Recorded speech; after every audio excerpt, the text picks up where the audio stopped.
Assalamualaikum warahmatullahi wabarakatuh. Alhamdulillahilladzi hadana lil imani wal islam. Wassalatu wassalamu ala sayyidina Muhammadin nabiyihilladzi istanqadhana bih wa min ibadatil awthani wal asnam wa ala alihi wa sahbihi ajma'in.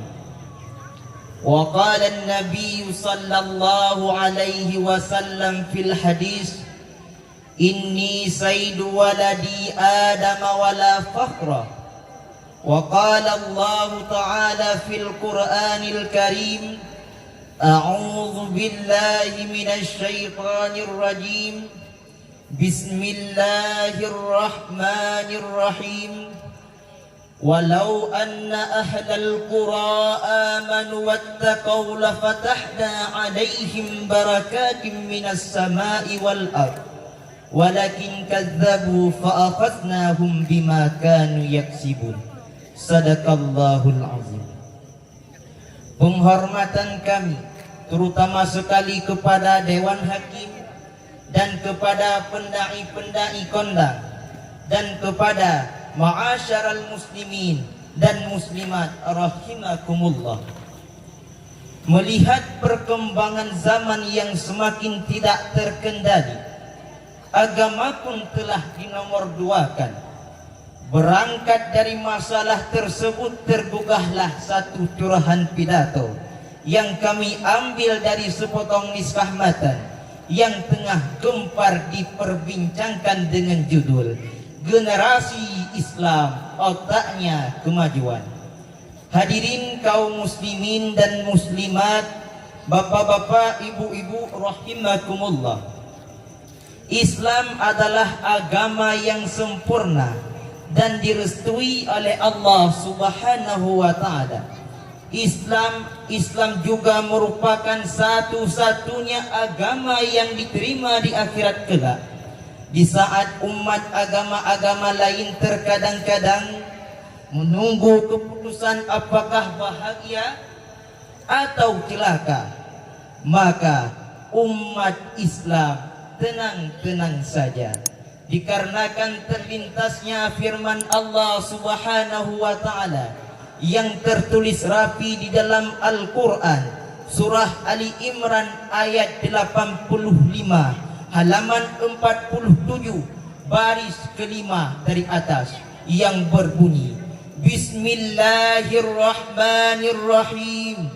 Wa may yabtaghi ghairal islami dinan falan yuqbala minhu wa huwa fil akhirati minal khasirin. Sadaqallahul azim. Barang siapa yang mencari agama selain Islam, dia tidak akan diterima dan di akhirat kelak dia termasuk orang-orang yang rugi. Mengapa dan kenapa seorang pendai harus menyampaikan tentang generasi Islam, otaknya kemajuan? Dikarenakan realita membuktikan Islamlah perubahan terbesar yang terjadi di permukaan bumi ini. Sehingga di saat bangsa Inggris bertanya, masih hidupkah kalian di dalam kegelapan? Islam dengan negeri 1001 malamnya telah hidup dalam berbagai macam kemegahan. Begitu pula di saat bangsa Paris Yunani masih dalam kebodohan, Islam dengan negeri piramidanya telah melahirkan ulama dan intelek yang handal. Dan di saat Amerika belum menjadi negara adidaya, Islam menjulang tinggi di Andalusia. Namun hal yang terpenting adalah mereka hidup dalam rahmat Allah. Dikarenakan orang-orang yang bertakwa, Allah berjanji dalam Al-Quran, surah Al-A'raf ayat 96 yang berbunyi, Bismillahirrahmanirrahim. Walau anna ahlal qura amanu wattaqaw lafatahna 'alaihim barakatin minas sama'i wal ardh walakin kazzabu fa akhadnahum bima kanu yaksibun. Dan sekira penduduk negeri beriman dan bertakwa, pasti kami akan melimpahkan keberkatan dari langit dan bumi. Tetapi mereka mendustakan ayat kami, maka kami siksa mereka sesuai dengan apa yang telah mereka kerjakan. Hadirin kaum muslimin dan muslimat rahimakumullah, ingatlah, Islam bukanlah agama yang mengikuti zaman. Islam bukan juga agama yang ketinggalan zaman. Tetapi Islam adalah agama yang selalu memperbaiki zaman. Jadi tidak perlu berkecil hati kalau kita dipandang aneh hanya karena kita mengamalkan ajaran Islam. Kenapa? Karena ada segelintir manusia yang merasa minder ketika kita tidak mengikuti model dan gaya masa kini. Ingat saudaraku sekalian, pedoman kita adalah Rasulullah sallallahu alaihi wasallam. Contohlah beliau. Beliau merupakan seorang ayah yang baik, seorang sahabat yang bijaksana, seorang pemimpin yang adil, dan seorang nabi yang terbaik di antara yang terbaik. Tetapi tidak sombong, sebagaimana sabda Rasulullah sallallahu alaihi wasallam, inni sayyidu waladi Adam wala faqra, bahwa sesungguh aku adalah penghulu manusia tetapi tidak sombong. Lalu adakah makhluk lain yang pantas kita contoh? Tentu tidak. Sebab jika kita mengidolakan selain Rasul, kita akan melenceng dari jalan yang lurus. Lihatlah manusia yang digembar-gemborkan modern, hidup hanya semata-mata menurunkan hawa nafsu. Bagi mereka dunia ini segala-galanya. Di mata mereka wanita tidak berharga. Di saat Islam menganjurkan, wahai wanita, tutup auratmu, jagalah kehormatanmu, mereka malah meneriakkan, buka auratmu, perlihatkan bentuk tubuhmu agar kamu dianggap seksi. Maka lihatlah wanita-wanita modern, berapakah seni telanjangnya, bahkan telanjang sama sekali. Saudaraku sekalian, kalau telanjang adalah bentuk majunya seseorang, kalau telanjang adalah ukuran modernnya seseorang, maka yang paling maju adalah binatang. Betul tidak?